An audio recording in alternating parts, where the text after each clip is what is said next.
para mim já diz você está gravando. Apareceu para vocês? Sim. Bom, então, para começar, primeiro de tudo, boa tarde, boa noite já. Eu me chamo Clarissa Sommer, atuo como historiadora no Arquivo Público. Estamos aqui hoje, eu, o Rodrigo Weiner, que é meu colega também do Arquivo, também historiador, e a colega Maíra, e o objetivo é a produção de uma fonte, né, a partir da metodologia da história oral, dentro do projeto Documentando a Experiência da Covid-19 no Rio Grande do Sul. Eu vou iniciar esse registro pela leitura do termo de consentimento livre esclarecido, e na sequência nós vamos iniciar a entrevista em si. Agradecemos a Maíra pela acolhida ao projeto e pela participação. Essa entrevista faz parte do projeto Documentando a Experiência da Covid-19 no Rio Grande do Sul, desenvolvido no Arquivo Público do Estado do Rio Grande do Sul, e tem como objetivo registrar o cotidiano e a experiência subjetiva e profissional relacionada à pandemia e ao isolamento social, e as formas como isso tem afetado a população sul-riograndense. Você tem liberdade para decidir se participará ou não, e pode solicitar interrupção ou desistência a qualquer momento. Você pode autorizar a divulgação da sua identidade ou solicitar que ela seja omitida. O conteúdo da entrevista será utilizado para fins de pesquisa, educação e cultura e será divulgado na internet para que você e outras pessoas tenham acesso aos resultados. Não há custos nem compensações financeiras pela participação. Caso você se sinta cansada, triste ou confusa, podemos parar a entrevista e, se for de seu desejo, retomá-la em outro momento. Se você não se sentir confortável para responder alguma pergunta, podemos passar para outra. E, se for de seu interesse, você poderá definir um prazo para o início da divulgação da sua entrevista. Você está esclarecida quanto aos objetivos da pesquisa e quanto à forma como a entrevista será feita? Sim. Você concorda que sua identidade seja revelada na divulgação do material ou prefere que seja usado um pseudônimo? Concordo com a divulgação. Você concorda que as informações prestadas nessa entrevista possam ser utilizadas e divulgadas para fins culturais, educacionais e de pesquisa e que as mesmas sejam disponibilizadas na internet? Sim, concordo. Você autoriza o uso da sua imagem no caso de divulgação de material? Sim. Você está ciente de que tem o poder, neste ou em qualquer momento até o fim desta entrevista, de definir a partir de que prazo seu depoimento poderá ser disponibilizado para pesquisa? Sim. Então tá, essas são as questões de esclarecimento, aí agora a gente começa a entrevista, as questões mais propriamente ditas da entrevista de história oral. E a primeira é por que você se dispôs a participar desta pesquisa? Porque eu acho que esse é um momento bem importante para a vida humana, assim, e é interessante que a gente mantenha algumas anotações, alguns registros sobre isso, até porque eu acredito que esse tipo de situação ele se repete de um jeito intenso, como foi ou está sendo com a Covid-19, ou um pouco mais ameno, mas a gente tem muito na história, né? Alguns momentos em que acontecem esses tipos de doenças, enfim, e que isso exige uma reorganização da sociedade. E quando a sociedade não está, quando a sociedade ela tem as caixinhas muito definidas, ela tem muita dificuldade de enxergar possibilidades em momentos desse tipo. E ela se fecha e ela questiona, e eu acho que a gente tem vivido situações assim,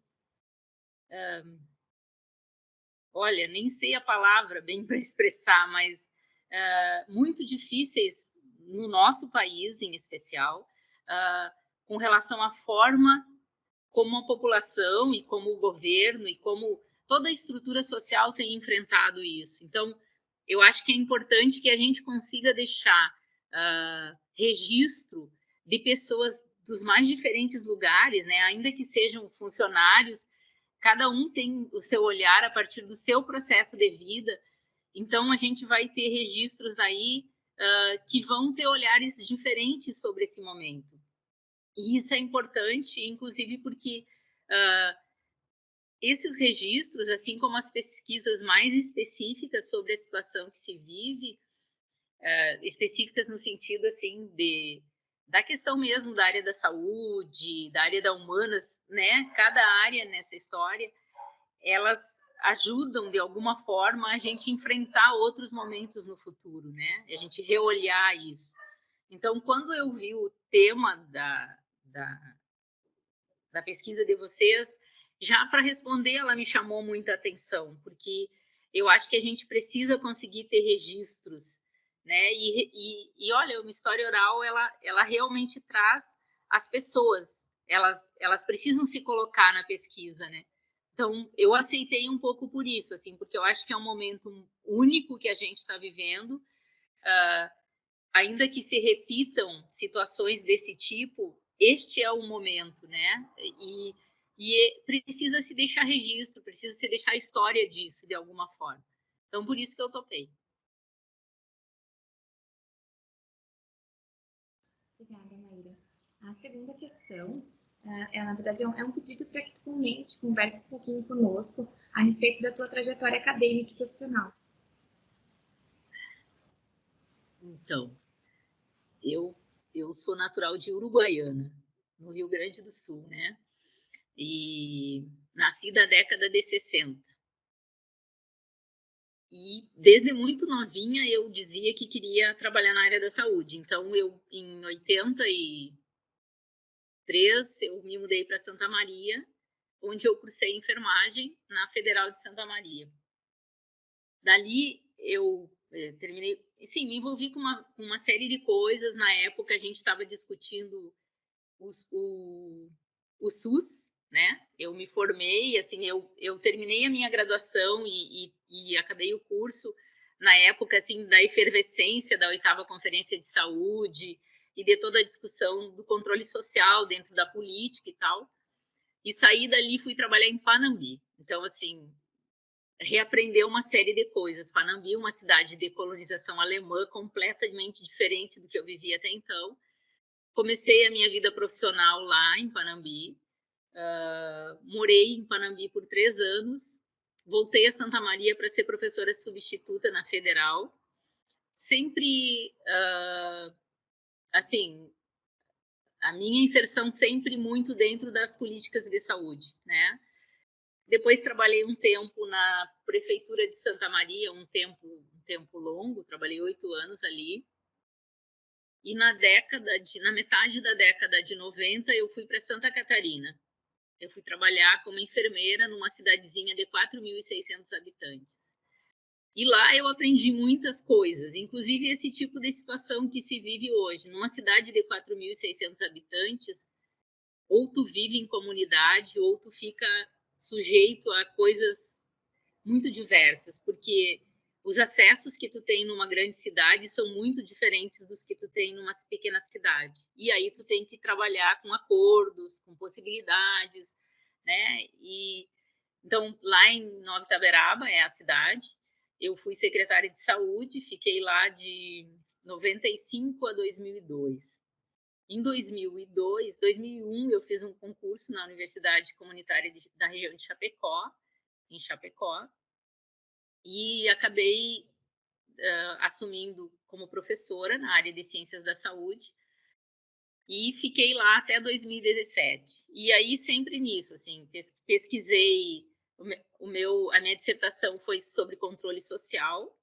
Então, eu trabalhei com o Conselho Local de Saúde do município de Chapecó e sempre muito dentro da área da saúde coletiva, assim, né?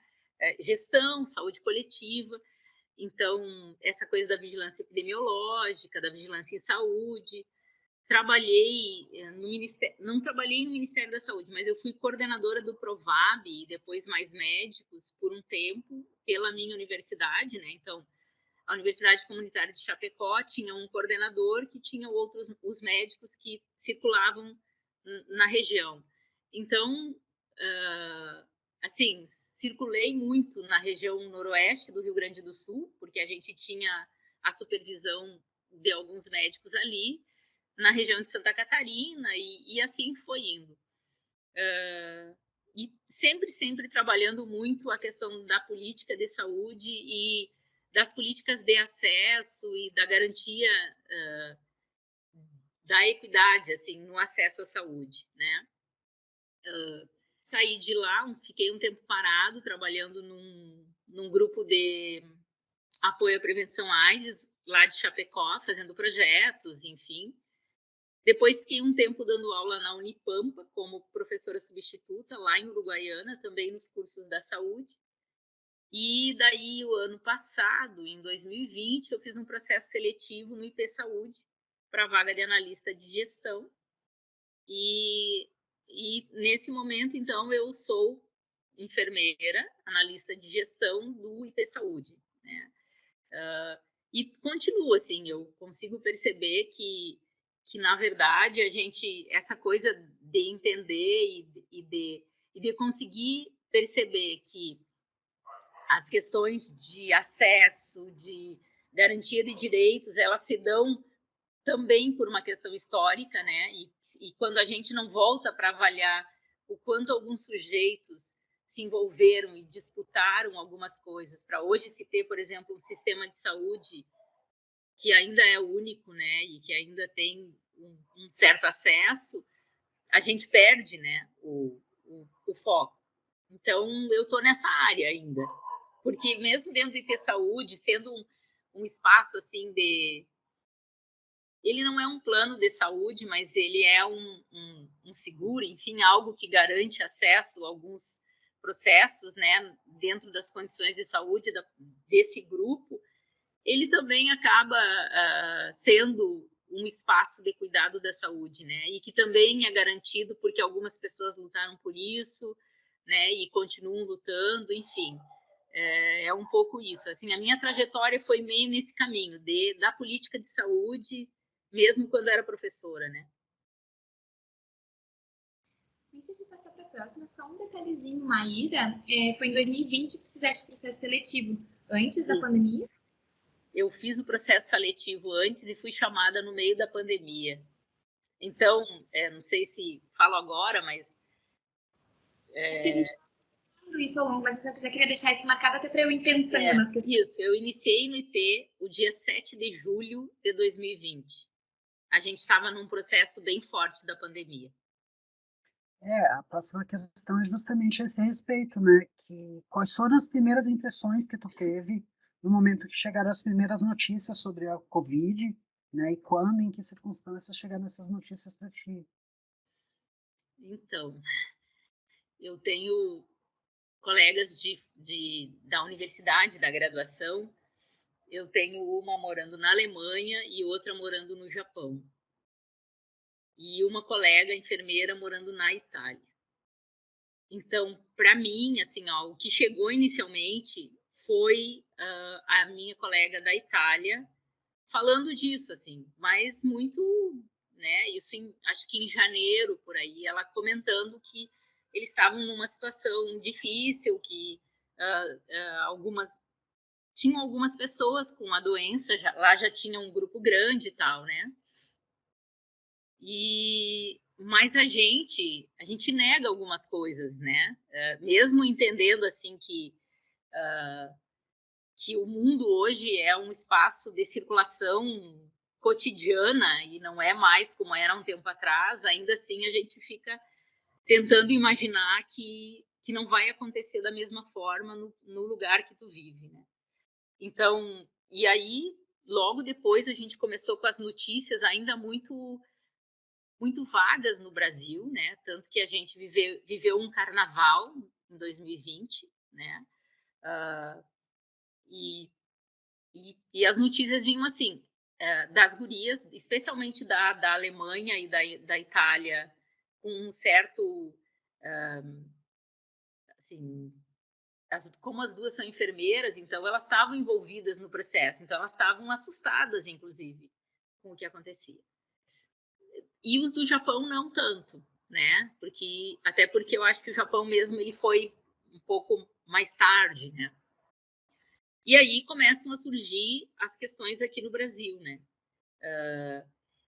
E é muito difícil, assim, eu sou cuidadosa até hoje, assim, eu acho que a gente tem que continuar cuidando, eu acho que é importante, mesmo O que está liberado hoje, eu acho que não tinha que estar liberado nesse processo, tá? Mas, né, eu não estou interferindo ainda nisso, e a população também não, quem acha. E aí as notícias foram vindo, né, e a gente começou a ter aqueles primeiros casos em São Paulo, bem importantes, e aí a notícia começou a vir mesmo pela TV, pelo jornal, pelas redes sociais, e aí tu começa a acompanhar o processo de que, assim, não, o Brasil vai viver isso, né. Eu sempre fiz a defesa, a gente tem no Brasil um grupo de trabalhadores do Sistema Único de Saúde que são muito bons para enfrentar esse tipo de situação. O pessoal da Vigilância em Saúde, o pessoal mesmo do Programa Nacional de Imunizações. E a gente tem isso no Brasil inteiro, de diferentes formas, né?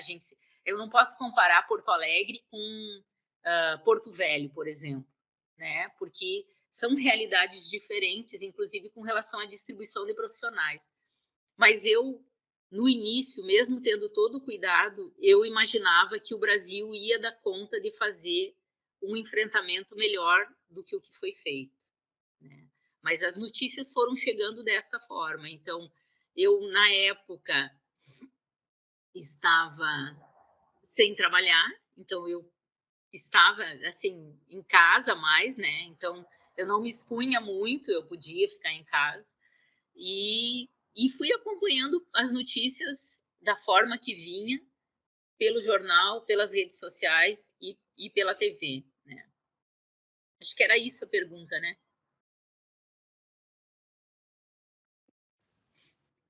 Sim, era isso sim.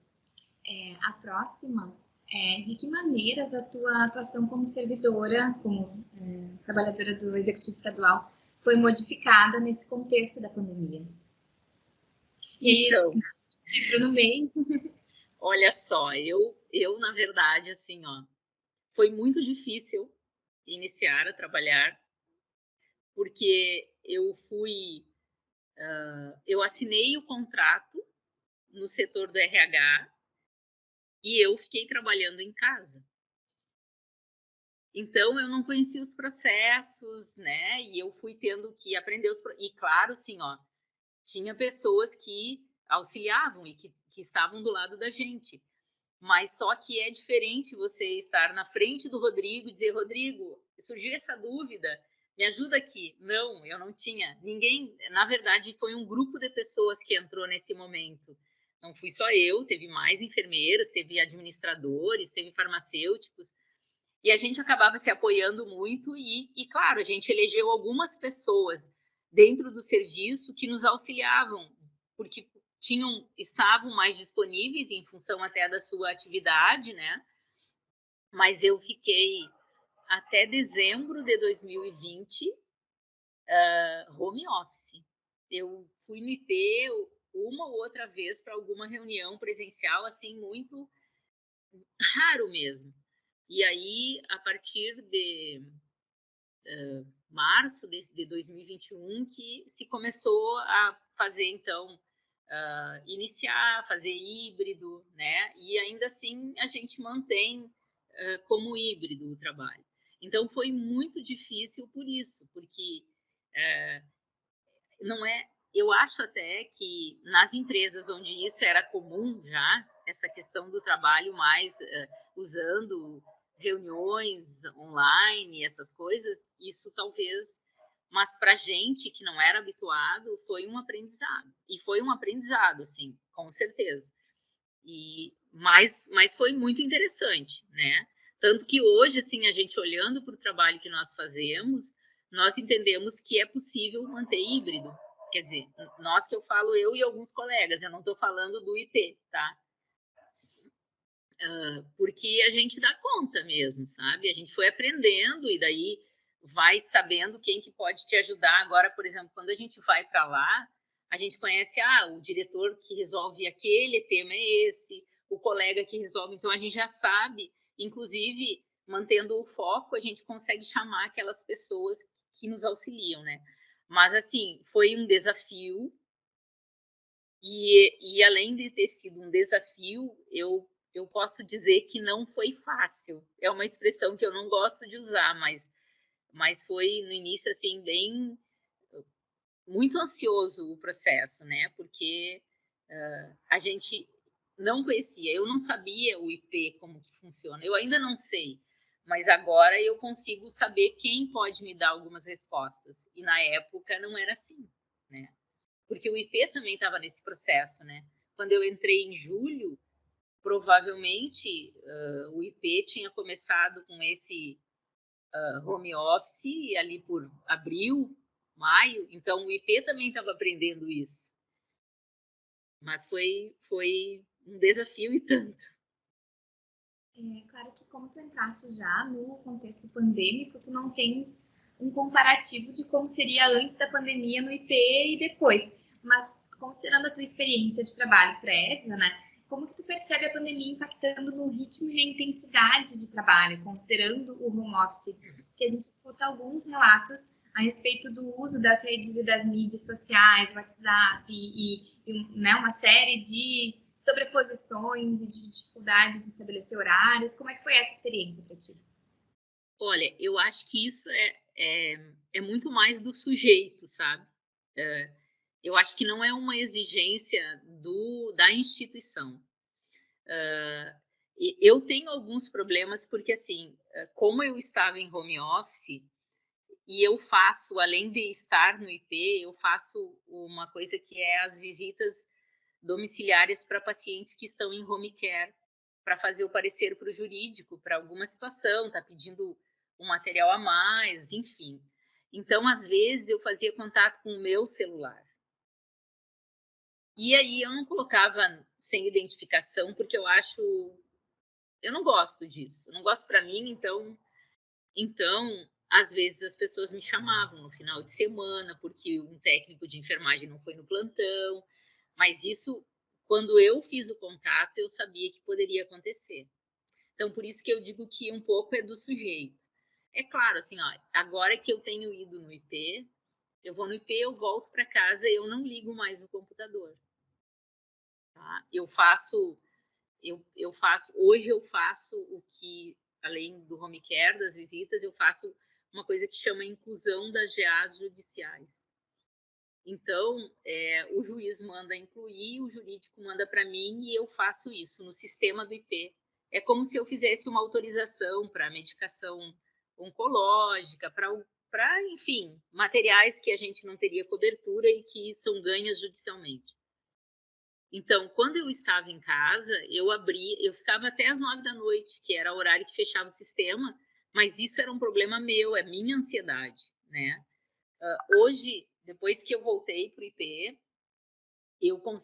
a chefia e o grupo que está ali conseguiu me passar que não precisa ser assim, né? Que se houver algo muito urgente, que isso aconteceria antes da pandemia também, vai ser feito um contato e a gente vai conversar sobre isso. Então, a partir do momento que eu iniciei lá, eu consegui perceber que eu posso ter esses tempos, né? E que em algum momento vai ter uma urgência, tá? Mas eu com certeza, assim, ó, eu trabalhei sábado, eu trabalhei porque eu ficava muito ansiosa com alguma coisa que não tinha sido resolvido no e-mail, e daí eu ia dar um jeito de resolver. Então, por isso, eu acho que talvez tenham pessoas que já sabiam que podia ser assim e que não faziam dessa forma, entende? Mas eu prefiro o presencial, porque no home office eu trabalho muito mais do que quando eu estou no presencial, por uma ansiedade minha. Eu quero resolver e eu vou dar jeito de fazer, né? Então, mas eu acho que sim. E aí as pessoas chamam, sim, as pessoas também estão ansiosas com as coisas que não conseguem resolver e daí querem de alguma forma que tu ajude. Às vezes alguém não pode participar de uma reunião durante o horário comercial, e daí a gente agenda para as 18, então, para as 19. Então, eu acho que tem essas coisas, né? Isso faz parte da gente conseguir limitar o que é o teu tempo de trabalho e o que é o teu tempo privado, né? E talvez tenha setores que exijam alguma coisa dos funcionários, tá? Mas eu realmente acho que no nosso serviço tem muito a ver com a gente. Eu tive uma experiência inicial que não foi muito, assim, agradável e que eu tive um pouco dessa pressão. Mas depois a coisa foi se acalmando e hoje eu acho que é isso. Eu só trabalho fora do horário porque eu estou disposta naquele momento a fazer aquilo lá. Falaste um pouco agora sobre os impactos da pandemia na tua vida profissional, mas a gente queria também ouvir um pouco sobre os impactos da pandemia na vida pessoal e na vida familiar. Né? Estou falando agora do profissional e do particular, né? Então a gente quer ouvir agora do particular. Então, eu mudei para Porto Alegre de verdade, assim, em 2019. Antes eu vinha, ficava um tempo e eu tinha me organizado para, com a aposentadoria, vir morar em Porto Alegre. Eu gosto da cidade. E aí a minha mãe tem vai fazer 79 anos e meu pai vai fazer 80 anos. Então, talvez o mais difícil da pandemia tenha sido me manter distante deles, na medida do possível, né? Eu tenho um filho que mora em Chapecó e tenho um filho que mora em Uruguaiana com a minha mãe. Mora lá. Então, a minha mãe eu estava mais tranquila, assim. O meu filho de Chapecó também, eu acho que eu levei, assim, uns 2 meses para ver. Então, não dá, eu não segurei essa coisa de ficar distante, assim, né? Não, mas isso era o que era mais, porque eu moro só aqui em Porto Alegre. Então, quando a pandemia não estava aí, eu estava na rua, eu visitava as pessoas que eu conheço por aqui e tal. E esse momento, assim, eu acho que foi muito de conseguir passar o estar só, né, também. E vê-los, assim. Então, eu, eu assim, ó, eu vivi 30 anos, 35 anos fora de casa, mas eu, com certeza, uma vez por mês, se eu somar e fizer as divisões direitinho, eu fui para lá visitá-los. E a pandemia não me permitiu isso. Então, isso foi ruim, assim. Tive algumas perdas que foram difíceis, né? Eu não tive, assim, na família, assim, mais próximo. A gente teve um primo lá em Uruguaiana que faleceu, mas teve pessoas que eu queria muito bem, assim, e que a gente perdeu, né? Um grande parceiro de tudo, assim, amigão, que morava em Uruguaiana, que era funcionário da Unipampa lá, mas que já tinha sido meu colega em Chapecó. E, assim, muitos amigos perdendo pessoas, né? E é uma perda substancial, porque, assim, as pessoas tinham relações entre si e um dia morria a mãe de alguém, no outro dia morria o pai de outro alguém, do mesmo grupo, né? Então, a gente viveu essa coisa do luto, assim, de um jeito muito intenso, né? E eu acho que isso foi difícil. Eu, em novembro do ano de 2020, então, que nem eu já tinha falado para vocês, eu resolvi que eu precisava de um bichinho. Em outubro eu já tinha pensado nisso, e eu queria um cachorrinho. Mas aí eu fiquei pensando que o cachorrinho eu ia ter que descer 4 vezes por dia, né? E que eu não sabia se quando eu voltasse para a atividade presencial eu ia ter esse tempo com eles. E daí então fui convencida por uma grande amiga minha que mora aqui em Porto Alegre, não, vamos com um gatinho. Daí ela me disse assim, e a gente precisa pegar 2, porque um só vai se sentir sozinho enquanto não estiver em casa. Então, adotei os 2, eles estão ali, ó, para vocês conhecerem. Consegue enxergar? Não? Conseguimos, sim, muito lindos. O Bartô e a Amora. Super e aí, vontade. Isso foi bem legal, assim, porque é um outro jeito de tu viver, né? Eles são parceirinhos, assim, eles estão sempre disputando. Ele olha por cima do note como quem diz, ó, chega, fecha aí e brinca comigo, né? Então, isso me ajudou em alguns momentos, né? E às vezes tu chega ruim ou tu tá triste e de alguma forma eles movimentam isso, né? Eu vivia assim, ó, eu vivia com os meus filhos o tempo, a gente até agora, eles já estão com 35 anos, eles tinham, a gente almoçava junto até pouco tempo atrás, sempre, para ficar pelo menos nesse tempo junto e conversar um pouco. Então, quando eu vim para cá, isso já ficou mais difícil. E aí, com a pandemia, isso, né, foi uma coisa louca, assim. Então, acho que o isolamento foi algo que foi muito difícil. As perdas, né? As perdas que a gente teve e as perdas que a gente acompanhou. O desespero das pessoas que queriam, por exemplo, como eu acompanhei algumas situações, sair de Uruguaiana para vir para Porto Alegre, para ficar no hospital aqui, porque aqui era uma outra situação, e daí quando tu chega aqui, tu vê que a situação é muito parecida e que não tem volta, né? E se você volta para Uruguaiana na situação que você não queria, né? Ou a família acompanha isso.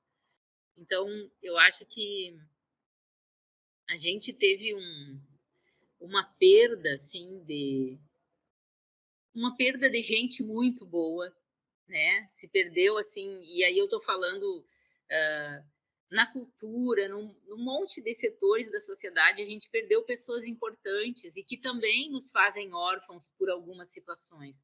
Tem gente que eu queria continuar lendo e convivendo, entende?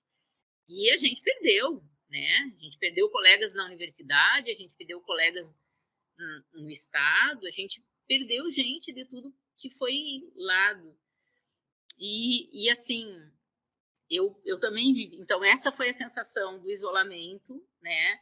Meu pai e minha mãe também, eles não tiveram Covid. Eu tenho um tio que mora com a minha mãe, que também não teve.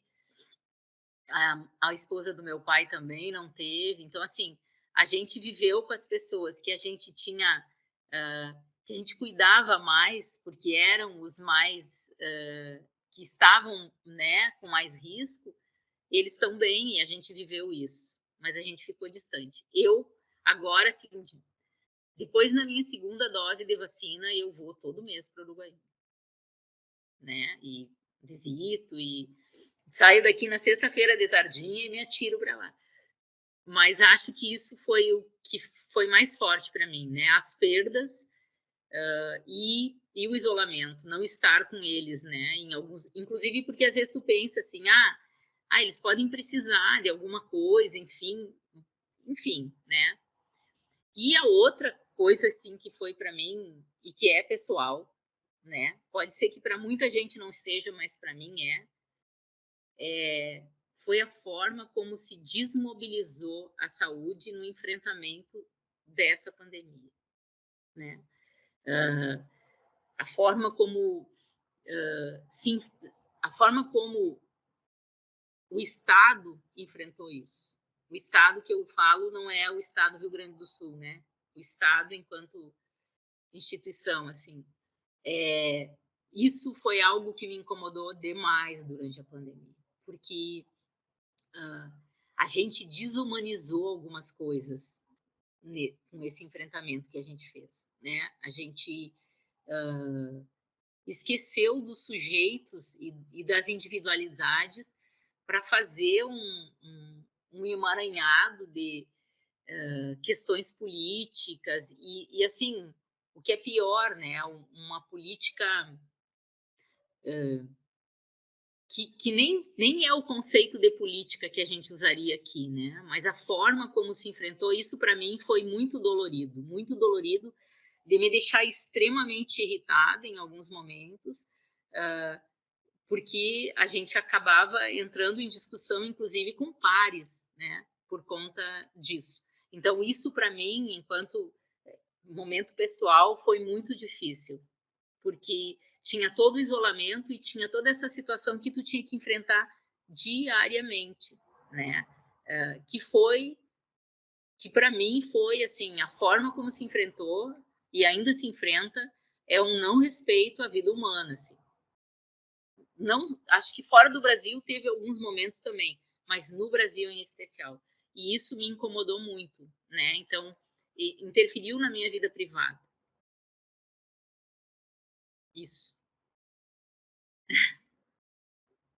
Desculpa, eu preciso tossir um pouquinho antes da pergunta para eu conseguir fazer a pergunta toda. Sim. A próxima questão gira ainda em torno do tema do isolamento social que tu já estás tocando. Tu mencionaste, né, que diminuíram as idas à tua família, mas como foi a tua adesão e a adesão dos teus familiares ao isolamento social? E aí, pensando no cotidiano mesmo, assim, de sair de casa para outras coisas, não só as viagens, né? Uhum. E também como isso acabou impactando as relações familiares que tu já mencionaste, mas também nas de amizade. Né? Se tu chegou a ver pessoas, como eram os contatos a partir dessa questão do isolamento. Então, eu tenho uma grande amiga e a gente toma café todos os dias juntas, né? E era a única pessoa que entrava aqui no apartamento e que ia embora depois, né? A gente trabalha em alguns momentos juntas, então... Mas assim, ó, aqui no prédio que eu moro, tudo foi muito cuidadoso. Desde o primeiro momento, a gente tinha álcool gel em qualquer das entradas do prédio, das garagens, do que fosse. Tinha que usar máscara.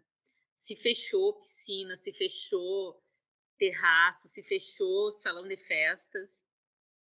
Então, assim, foi bem rigoroso. E aí, claro, assim, eu vivi isso, eu não saía, né? Eu tenho uma feira aqui perto da minha casa, então eu procurava comprar a maior parte das coisas que eu usava ali na feira, que é uma feira ao ar livre.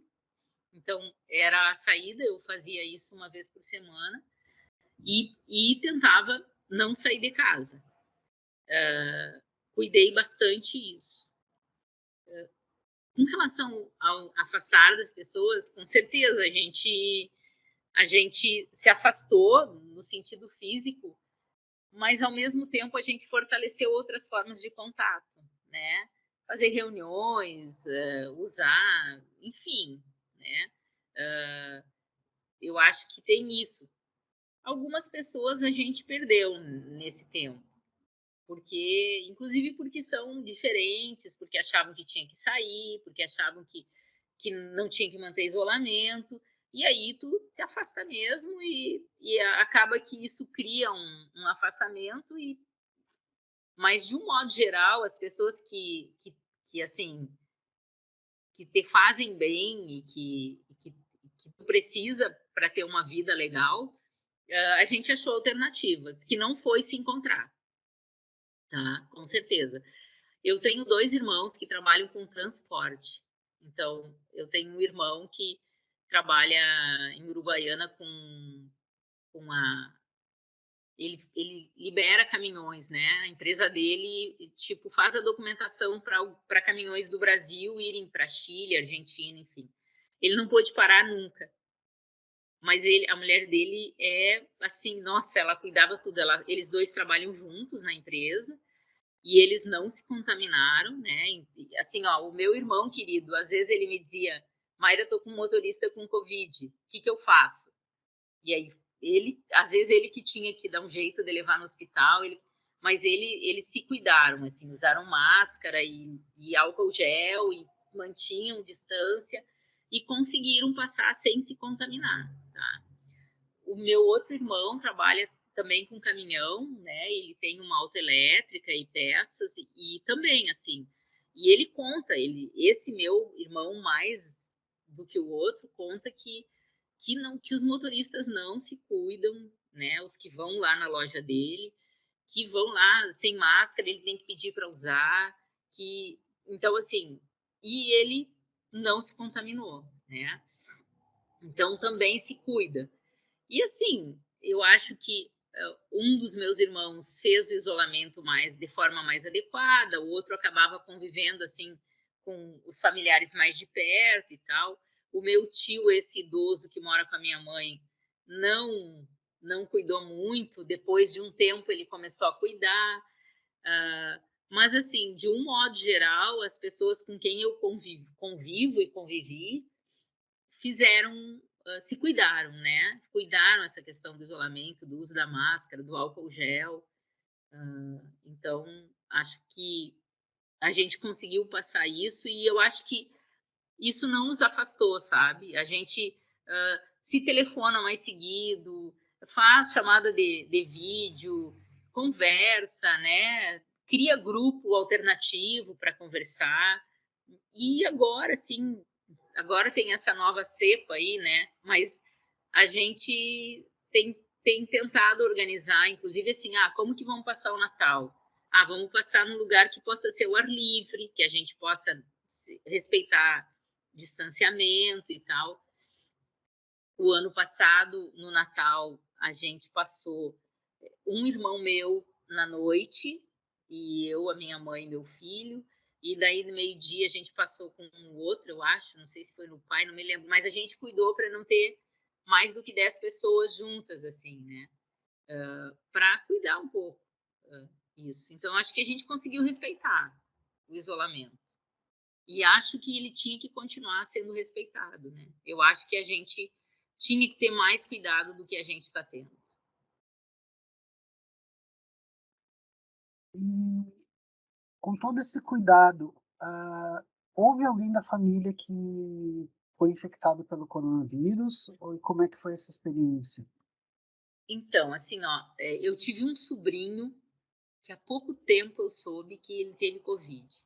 Mas sintoma leve e tal, não... E a gente teve um primo, que na verdade é primo da minha mãe, que teve Covid e acabou falecendo, né, lá de Uruguaiana. Que foi isso que a gente vivenciou, assim. Tem outras situações, né? Mas quando eu falo da família mais nuclear, assim, mãe, pai, irmãos, a gente tem essa história do meu sobrinho. E aí, quando a gente amplia um pouquinho isso, a gente teve alguns vizinhos aqui em Porto Alegre. Eu não tive muita gente que teve Covid, tá? Das pessoas que eu convivo, não. A não ser no trabalho, que a gente teve colega, assim. Mas lá em Uruguaiana a gente teve várias pessoas desse círculo familiar um pouquinho mais distante, né, do que... Mas assim, a gente ficava torcendo, perguntando como é que estava e tal, e o que ficou grave mesmo foi esse primo que acabou falecendo, né. E como foi o atendimento de saúde, Mayra? Eles foram atendidos pelo SUS, pelo IP, pelo plano de saúde? Então, esse meu primo, eu não tenho certeza, porque é isso que eu te disse, a gente é mais distante, mas ele internou aqui, ele veio para cá, ele internou, acho que no Mãe de Deus, num dos hospitais. E aí eu não sei se ele tinha um convênio da Unimed e tal, ou se foi particular. O meu sobrinho e alguns dos outros distantes, SUS, o atendimento, né? Porque eles também não têm IP, enfim, então foi SUS. Do que tu conseguiu acompanhar em relação a esses atendimentos, teria algo a relatar nesse sentido? Com relação à qualidade, à disponibilidade, em geral, assim. Olha, eu não conversei muito, assim, mas as famílias próximas, assim, que tiveram, tinham sempre um funcionário que trabalha no SUS. Então, já sabia o que tinha que fazer, ninguém foi grave, só fizeram o teste, ficaram isolados em casa, com a vigilância indo lá para acompanhar, entende? Então, porque eu não posso te falar de internação, porque não vivenciei isso, né? Mas não tem nenhum relato que tenha sido mal atendido, ou que alguma coisa não tenha sido feita.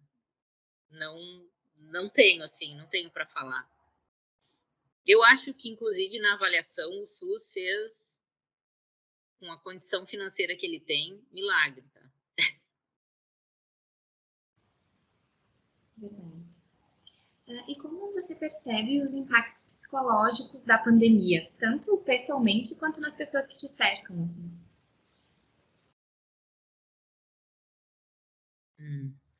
Olha, os idosos da família, eu acho que foi bem difícil, está sendo bem difícil para eles. Não só a questão psicológica, mas como eles pararam de fazer o que faziam, né? Pararam de caminhar, os da nossa família, pararam de fazer a caminhada cotidiana, pararam de fazer algumas atividades, eles estão com dificuldade de retomar isso.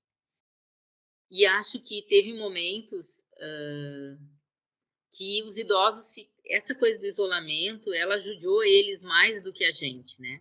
Então, eu acho que os idosos tiveram um impacto, assim, bem forte com relação, inclusive, à questão emocional, afetiva, né? E psicológica. Acho que a gente tem que estar reforçando, assim. Mas os da família, eu enxergo eles com muita resiliência, assim. Não percebo, por exemplo, que precisem de um atendimento. Não, eles se reorganizam, né? E daí, por exemplo, na casa da minha mãe tem 5 cachorros. Então, eles estão sempre se movimentando. A minha mãe, ela passou no mês de julho de 2021 até novembro de 2021 comigo aqui em Porto Alegre. Então, a gente criou algumas alternativas, né? E fez algumas visitas, vieram algumas pessoas aqui que estavam vacinadas, era ir nos cuidando, então ela viu pessoas que faziam tempo que ela não via, ela ficou muito feliz, então isso eu acho que ergueu, assim, né? Eu acho que a gente tem problemas, tá? Eu tenho visto muito mais pessoas procurando atendimento psiquiátrico e psicológico, né? Porque tem dificuldade, algumas estão com dificuldade de voltar ao trabalho presencial, né? Algumas por pânico mesmo, essa coisa de se colocar num espaço agora e daí o que acontece, né? Então, eu acho que tem impacto. E acho que a gente precisa pensar como que a gente vai lidar com essa questão da saúde mental, tanto no SUS, quanto no IP, quanto nos planos privados de saúde, porque isso vai vir forte, já está vindo, né? Mas eu acho que isso vai ficar forte, assim, porque, inclusive, acho que a gente vai ter um público que é um público assim, ó, de criança para adolescente e adulto jovem, né? Que vai aparecer aí com uma série de dificuldades. Então, como que a gente organiza esse olhar e como que a gente identifica essas coisas, isso vai ter que ser pensado, né? Assim, e agora não dá mais para te pensar só na pandemia, porque a gente já tem os órfãos da pandemia, a gente já tem, porque é isso, né? Quem perdeu o pai idoso ficou órfão desses pais, mas tem muita criança que perdeu pais, né? Tem muito adolescente que desaprendeu essa questão do convívio social, né? Ele ficava lá no seu jogo, na sua internet. E como que a gente vai lidar com isso, nós da área da saúde e a escola? Eu fico pensando assim, como que a escola vai lidar com cada sujeitinho do que vai voltar para a escola agora, né? Que tem lá seus 8, 9, 10. Eu não sei se vocês têm filhos, mas a gente, quem tem filho, assim, eu não tenho pequeno, mas as pessoas relatam, né? E aí o mundo precisa se organizar para isso, né? A gente precisa se organizar para isso. Inclusive para identificar essas dificuldades, né?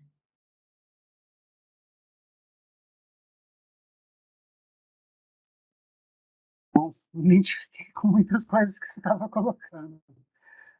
Queria te perguntar sobre a questão da vacina, né? Tu disseste que está com as 2 doses e como é que com as 3? Ah, muito bem. E quais são as expectativas em relação à vacinação de uma forma mais ampla? Então, vou começar do início, né? O Brasil era uma referência mundial em vacinação. A gente trabalha com isso desde a década de 90, ali, finalzinho. Nossa, e foi investido tanta gente boa a gente tem no Ministério da Saúde que entende dessa coisa, né? E a gente pecou muito nisso. E eu entendo, assim, ó, eu consigo entender que a gente não tem muitas certezas com relação à vacina. Mas uma certeza a gente tem, que ela ia reduzir a capacidade de infecção e ia reduzir a transmissibilidade. E a gente pecou muito nisso, né? Acho que assim, os governos aí, a nível nacional e os governos estaduais, alguns até tentaram fazer os enfrentamentos para isso, porque tinham uma compreensão do que a vacina poderia fazer. Mas então, eu acho que a gente teve um problema sério, né? Eu acho que a gente já podia ter, se nós tivéssemos, enquanto país, desde o início, entendido que a vacina era uma estratégia importante de enfrentamento para a pandemia, nós teríamos lá por março, abril, gente já fazendo segunda dose. Não, por março, gente já fazendo segunda dose e tu ampliando faixa etária e a gente, com certeza, teria menos mortalidade, né? Eu não estou dizendo que... A gente não pode dizer quem morreria e quem não morreria, mas a gente sabe que a vacina reduziu isso, né? Então, eu acho que é isso. Para mim, a estratégia que se tinha era o isolamento, o cuidado com mão, máscara e, com certeza, a vacina. Eu acho que a gente provavelmente vai ter que continuar fazendo vacina, assim, de tempo em tempo, né? Eu imagino, eu não tenho certeza, a gente não tem estudos ainda robustos com relação a isso, mas imagino que sim, que a gente vai ter que fazer, né? Como as crianças fazem, né? Quem é mãe ou pai sabe que eles fazem uma vacina com 2, com 4, com 6 meses, depois fazem um reforço com 1 ano e pouco, daí fazem um reforço com 4 anos, enfim, nem sei se estou dizendo certo, porque não me lembro mais. Mas é isso, a gente, ou nós mesmos que fazemos a vacina antitetânica, a dupla, né, e vamos fazendo reforço. E claro que a gente está trabalhando com um vírus, né, então ele se modifica, as vacinas vão ter que ir sendo aperfeiçoadas a partir da modificação. Mas eu acho que a vacina é um instrumento extremamente importante para a gente enfrentar a pandemia. Vai continuar sendo, né? Eu acredito nisso, de verdade. E, claro, tem algumas pessoas que falam, mas as vacinas antigamente se levava anos para fazer. A gente precisa pensar que a gente tem uma outra possibilidade científica, de pesquisa, de instrumental, né? Então, a gente consegue fazer várias coisas que hoje a gente faz numa rapidez muito maior do que há 20 anos atrás, né? Hoje faz uma troca de válvula por transcatéter, por catéter. Antigamente a gente abria o peito do sujeito, né? Então, eu acho que é isso, assim, a gente precisa pensar que a vacina é a alternativa momentânea, né? Ou é a arma de enfrentamento, já que o nosso presidente fala muito em arma, quem sabe se a gente disser para ele que a vacina é uma arma de enfrentamento, ele mude um pouco a posição e não diga as bobagens que tem dito.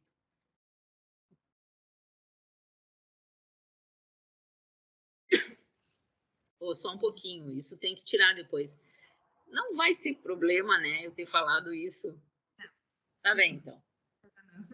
Na verdade, a gente já está adiantando um pouco o tema do que seria minha próxima pergunta, né? Mas, até para compartilhar um pouquinho contigo, tu mencionou antes, se nós temos filhos, eu vou te contar que eu tenho um menino de 5 anos, que tinha 3 quando a pandemia começou, e foi um processo bem árduo, e eu senti o quanto isso impactou psicologicamente em todos nós, assim. Mas, então, a próxima pergunta é como tu avalia a atuação das autoridades em relação à pandemia. E daí tu pode comentar em geral, assim, desde a esfera municipal, estadual, nacional, até uma visão mais global. Então, eu acho que passa um pouco por a gente duvidar no início que a coisa ia ser na dimensão que ela foi, né? Mas a gente é um sujeito, um cidadão do espaço ali. Eu acredito que o governo, de forma geral, ele não pode ter esse tipo de coisa. Ele tem que se preparar para o pior. E ele tem que ter alternativas para esse enfrentamento. Então, a gente viveu algumas situações durante a pandemia que são inadmissíveis serem vividas. Para mim, assim, ó, uma das mais duras foi Manaus, né? Manaus, viver a falta de oxigênio foi algo assim, ó, que eu não consigo conceber num país que tem a estrutura que tem. Olha, se tivesse que levar oxigênio daqui, lá de Cruz Alta, que tem um troço como é que eles dizem? Uma planta de uma das empresas que vende oxigênio, que levasse, tu entende? Organiza, né? E eu acho que essa foi uma situação muito dura, assim, muito sofrida para aquela população, né? A gente não viveu isso tão claramente, e se viveu, não foi tão intenso e não foi para a mídia desta forma, né? Mas então, para mim é isso, assim, ó, não é só com relação a negar a pandemia, a negar a importância da vacina, a negar o uso da máscara, não é isso. É também não ter tido atitudes de governo em momentos que era necessário, né? Em momentos onde se perdeu muita gente, né? Onde famílias foram assim perdendo pessoas porque não teve uma atuação. E daí é claro que a gente vai falar do governo federal, do governo estadual e do prefeito da cidade, né? Porque tem aí todo um você precisa criar alternativas. O governo federal não está respondendo, bom, o estadual tem que responder. Não está, o municipal tem que responder, né? Tu tem que pensar nessa população. Então, isso para mim foi uma coisa bem complicada, né? A gente não via estratégia, a gente não via assim, ó, um planejamento, ações, como que eu vou atuar em cima disso aqui se acontecer, porque é isso. Quando tu trabalha em situações desse tipo, é que nem a Defesa Civil, quando ela sabe do risco de alguma situação, ela se organiza e ela vai pensando. Então, eu esperava que o governo, independente da questão ideológica, fizesse da mesma forma, né? E eu acho que a gente não enfrentou, né? A gente teve alguns governadores que fizeram alguns enfrentamentos, mas acho que eles tinham que ter sido mais intensos. A gente perdeu tempo de adquirir vacina, a gente perdeu tempo com a história do kit Covid, e aí eu não estou questionando quem prescreveu ou não prescreveu, mas eu estou dizendo que o kit Covid não era uma alternativa única, se é que ele era uma alternativa, né?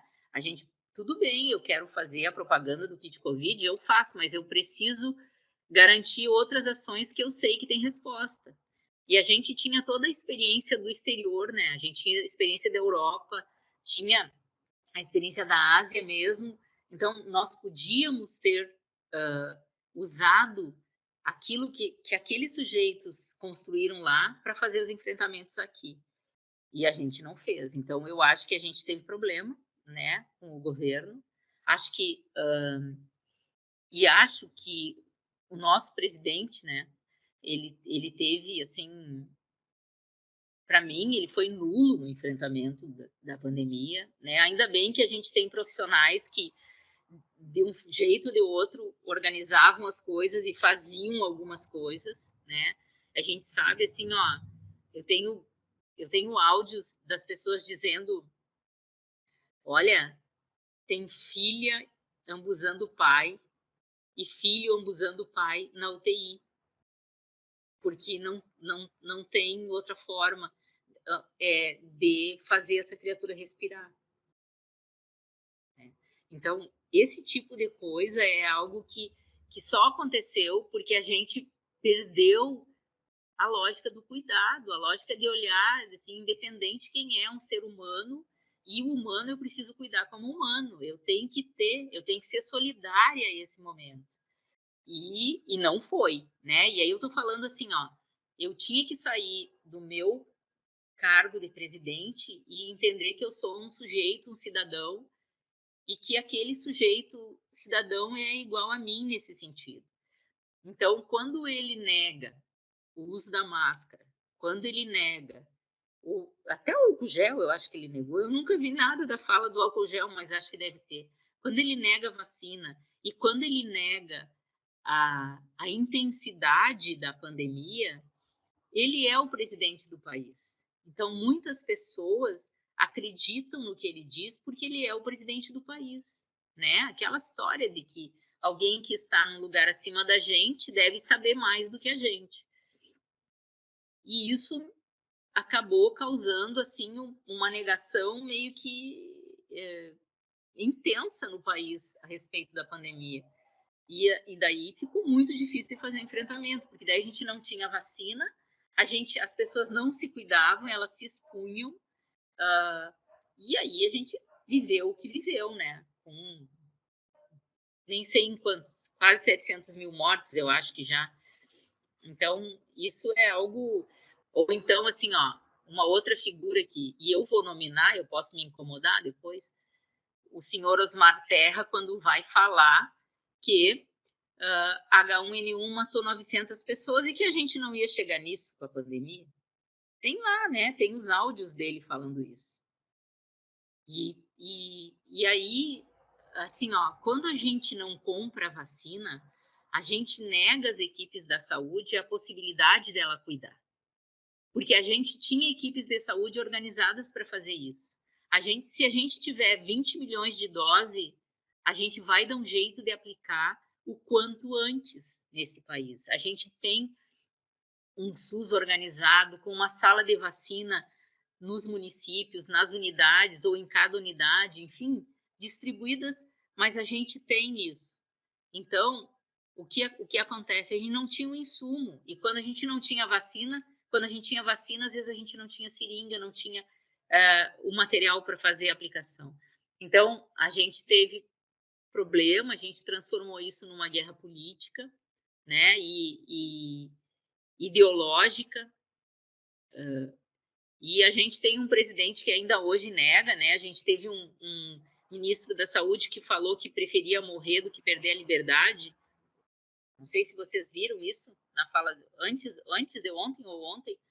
Então, o que a população entende sobre isso? E aí, quem não quer vacinar se reforça no não vacinar. Então, a gente não tem a gente não se enxerga como coletivo.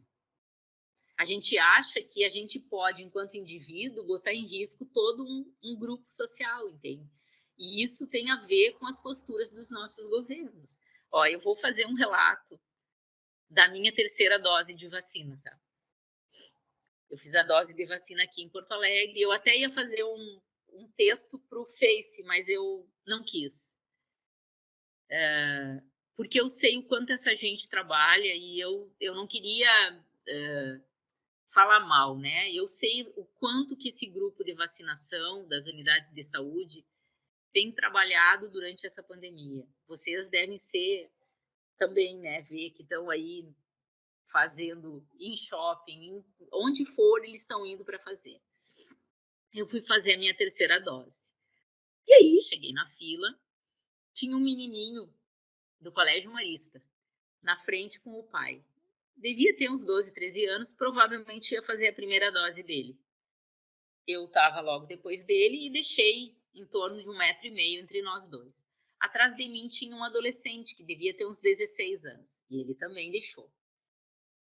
Só que queriam colocar mais gente naquele lugar. E daí a enfermeira que estava cuidando veio me pedir para eu me aproximar mais do menininho.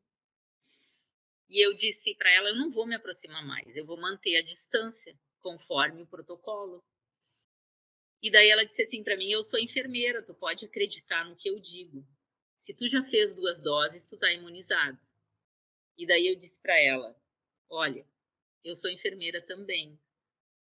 E ali, se eu estou imunizada, que não é o caso, porque não é o caso, a gente sabe que a imunidade diminui ao longo do tempo. Aquele menino ali não fez nenhuma dose. E o que está atrás de mim veio para fazer a segunda. Eles não estão imunizados. E aí ela saiu.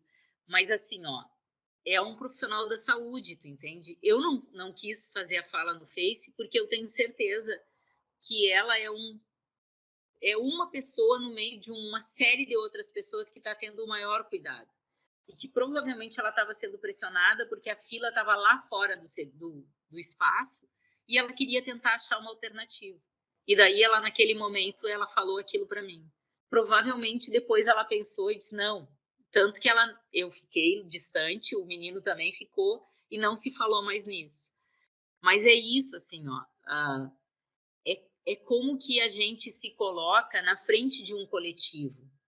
Quando o teu filho fez uma vacina, ele fez uma vacina não por ele somente, por ele e por um outro grupo, né? Pelas crianças da idade dele, para eles criança que ele vai na escola. A mesma coisa agora, a vacina é um jeito também de proteger outros sujeitos.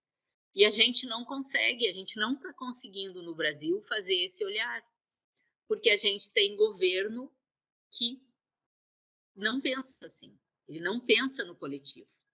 Ele diz, então eu morro. Sim, e daí? Mas tu não está morrendo, mas e os sujeitos que estão morrendo? E que não vacinaram, e que... Né? E a gente tem gente ainda, tá? Que não vacinou. E que não quer vacinar, que está convencido que não tem que vacinar. Então, eu acho que os governos tiveram uma ação muito a desejar. O governo federal, acho que teve uma ação muito ruim. Acho que a gente teve... acho que o governo estadual do Rio Grande do Sul fez alguns enfrentamentos importantes, mas já acho que no final ele sucumbiu à pressão, né? Eu acho que no início ele conseguiu manter, quando a gente tinha as bandeiras, né?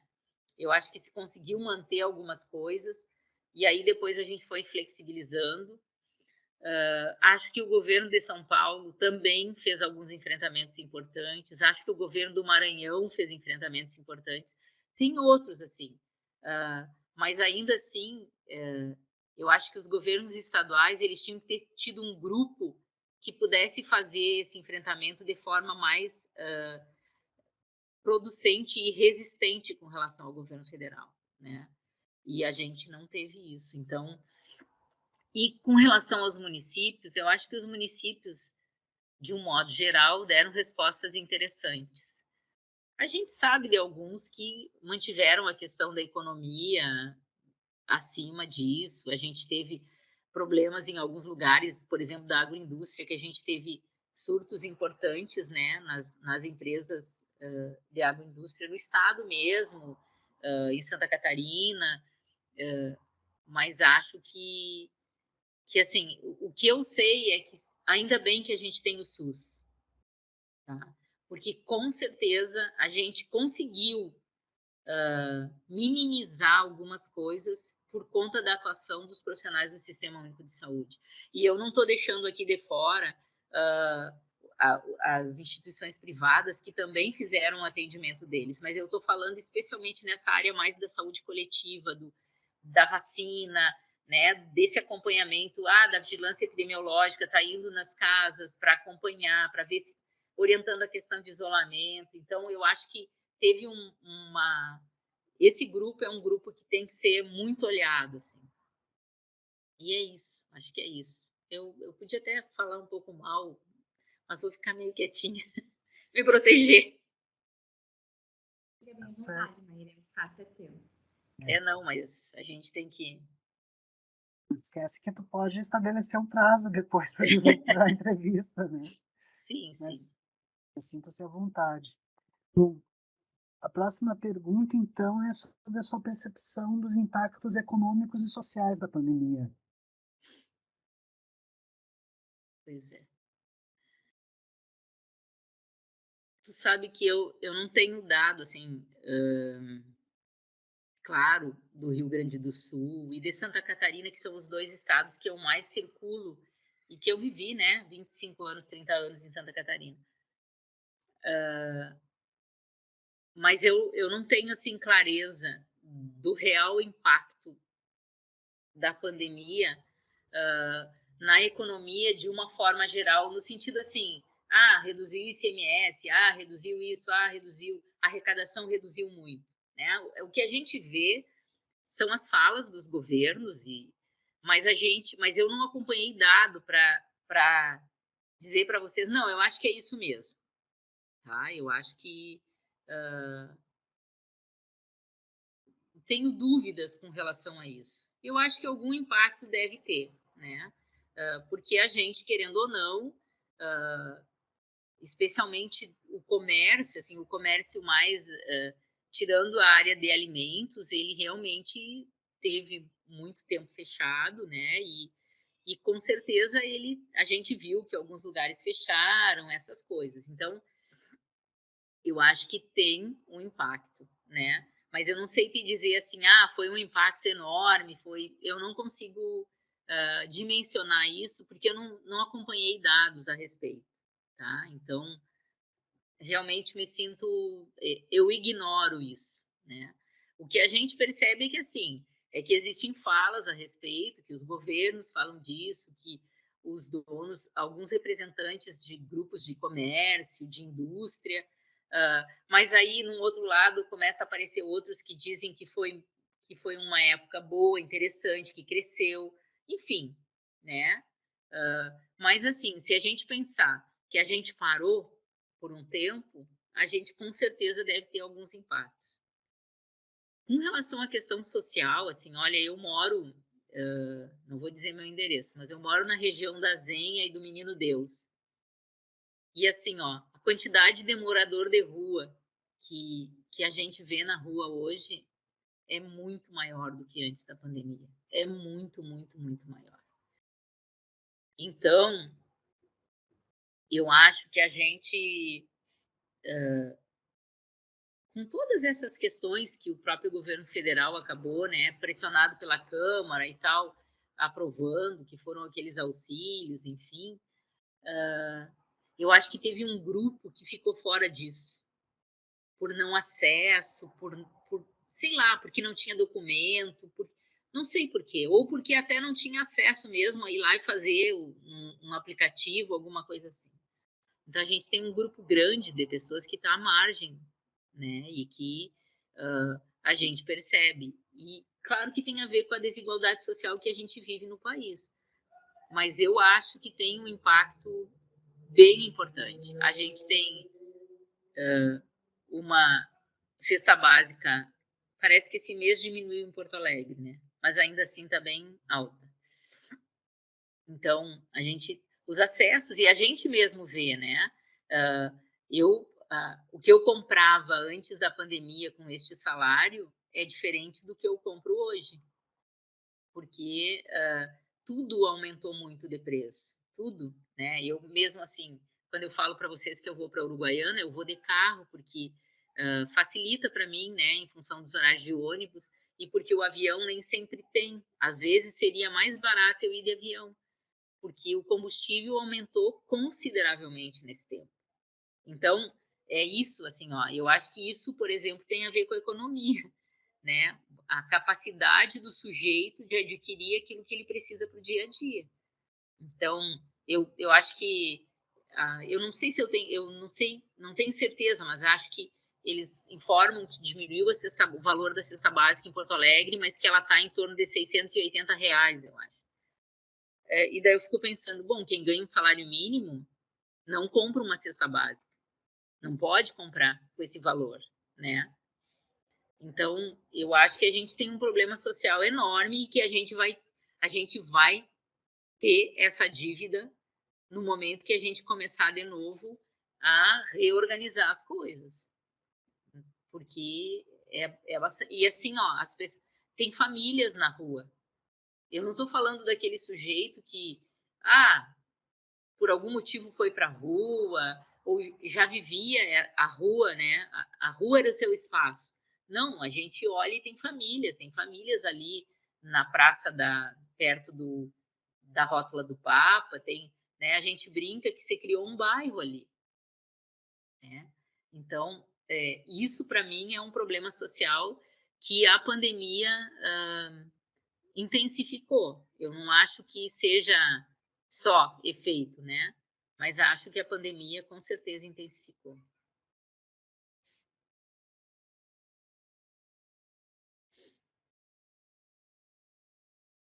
E pensando agora desde o teu lugar, enquanto uma trabalhadora do serviço público, né?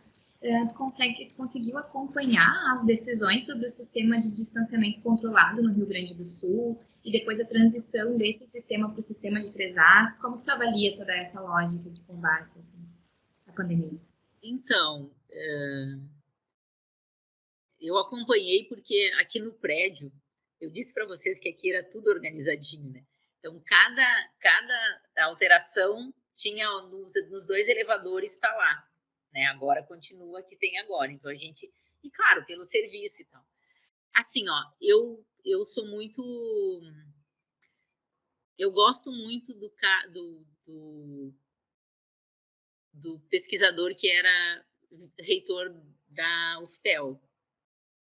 E eu acho que ele tem umas leituras, desde o início, ele tem umas leituras muito interessantes. Ele teve alguns apontamentos interessantíssimos sobre a pandemia.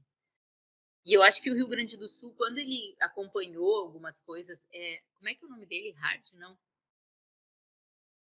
Não me lembro o nome agora, mas enfim. E eu acho que o Rio Grande do Sul conseguiu seguir algumas coisas que ele fazia, os apontamentos, né? A questão da pesquisa que foi sendo feita, que ele media a capacidade de transmissibilidade e tal. Mas eu acho que teve um momento que alguns prefeitos também começaram a pressionar, porque tinha essa questão da economia, que para alguns municípios interferia, né? E aí fica muito difícil você manter, né? Então, eu gostava mais daquele das bandeiras, né? Porque usava indicadores assim bem, eram claros, a gente podia acompanhar. E eu acho às vezes que esses como é que não lembro agora, mas enfim, eu acho que mudou um pouco e eu acho que flexibilizou demais em algumas situações, né? E a gente está vivendo isso. Acho que a gente não está com muitos casos mesmo, eles estão começando a crescer em alguns lugares, né? Pelo que a gente escuta e lê. Mas vamos ver, né? Pode ser que... porque quando a gente assume essa outra forma, é um momento assim que a pandemia começa a dar uma aliviada, né? Ela diminui alguns dados e tal. Então, porque durante o processo mais intenso, a gente usou das bandeiras. Então, vamos ver. Agora, se começar a crescer, como é que isso vai se comportar? Acho que teve municípios que não respeitaram, tá? Mas aí é uma questão... E, às vezes, eu acho também que tinha uma questão que era da população. A população entendendo que não era preciso, que não é assim, que isso é conversa, isso é... E aí não se cuidavam também. Eu vou acender a luz, tá? Só um minutinho. Agora vocês estão com fome?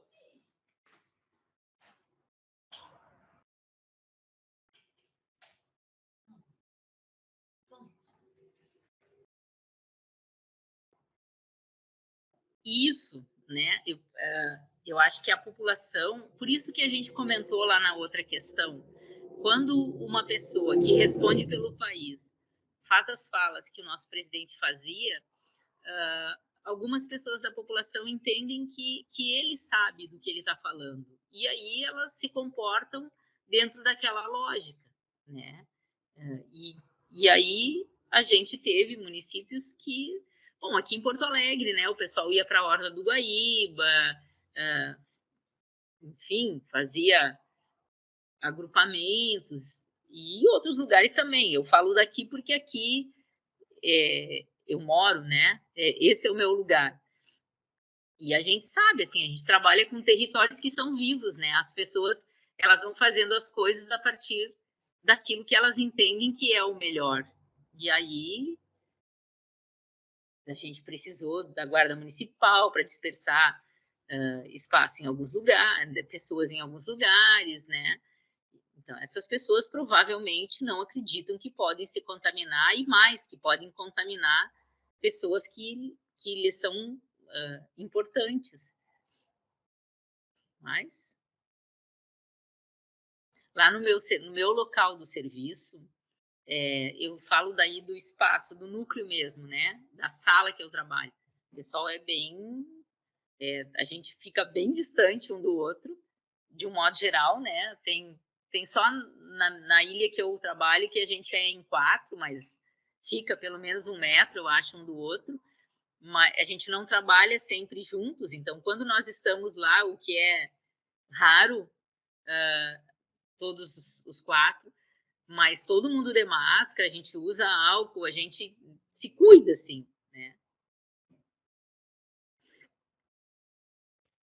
Agora, o que a gente queria perguntar é se tem alguma coisa que você gostaria de relatar e deixar registrado que a gente não tenha perguntado. Não, a única coisa que eu queria deixar registrado é pedir para as pessoas que se vacinem. Não, a gente precisa pensar coletivamente, né? Isso precisa pensar que o humano ele só é um humano na relação com os outros sujeitos, né?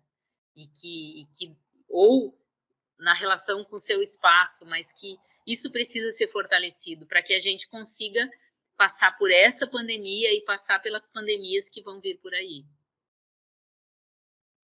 E você tem algum registro, como fotos, textos, vídeos, sobre a pandemia do período do isolamento que você gostaria de compartilhar conosco?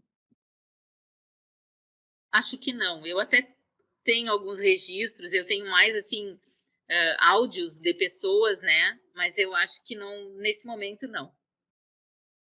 Eu acho que essa é uma questão que a gente geralmente pontua ao final, mas para ficar como um registro para ti, que o projeto também está coletando, né, fotografias, cartas, assim, coisas que as pessoas desejem compartilhar. Mais para se tiver algo que tu queira, né, que tu acha que é importante, algum registro sensível do cotidiano, do teu cotidiano, tu pode voltar a entrar em contato conosco.